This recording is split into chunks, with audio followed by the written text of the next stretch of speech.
Mana shu mani kredit, o'zini krediti bor, mana shu kreditga tiqqan, orqasidan men kredit olganman. Kredit olganmisiz? Olganman. Qancha? 25 million. To'lab oldingmi? Qolganlarga tavsiya berasizmi? Tavsiya bermayman. Qaytib o'zim ham kredit olmayman. Birinchisi ham oxirgisi ham o'sha bo'lgan. Oila byudjetiga zarar. Olganman. Qancha? 25 million mol oldim adashmasam. Qanchada uzib yubordi yo bormi qani? Yo'q, 4 oyda uzib yuborganman. Yoshlarga tavsiya berasizmi? Yo'q, tavsiya bermayman.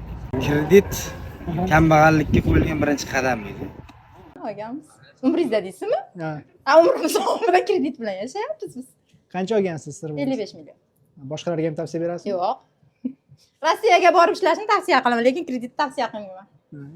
Mana shu mani kredit, o'zini krediti bor, mana shu kreditga tiqqan, orqasidan men kredit olganman. Endi yopilganim yo'q. Kreditim kreditga ulangan. Qancha? 200 million. 200 million olganmiz. Salkam 2 yilga. Vakolat sanaqasi, yana oylik nimasi bilan pasporti. 6 oy muddatida to'lovini qilib berganmiz. O'shaning uchun foizlarini kecha o'tishgan. Tavsiya berasizmi qo'yganlarga? Tavsiya beramiz, endi yoshlarga yana biznes uchun olsa. Yo'q, olmaganmiz, tavsiya ham qilmaymiz. Olmaylar. Kredit olganman. 300 million. To'layapsiz, xudo xolasa.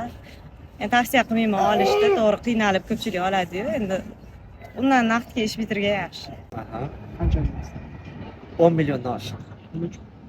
Smartfon olish uchun olganman. Endi o'zimni ijodiy ishimni yuritish uchun. Tavsiya berasizmi qo'yganlarga ham kredit olishni? Endi agar rosa zarur bo'ladigan bo'lsa, tavsiya beraman. O'zingiz kuchingiz yetadigan bo'lsa, qaytarishga, to'lashga kuchingiz yetadigan bo'lsa, olsangiz bo'ladi. Lekin o'ylamasdan bitta bir kunlik qiziqishga olsangiz bu noto'g'ri narsa.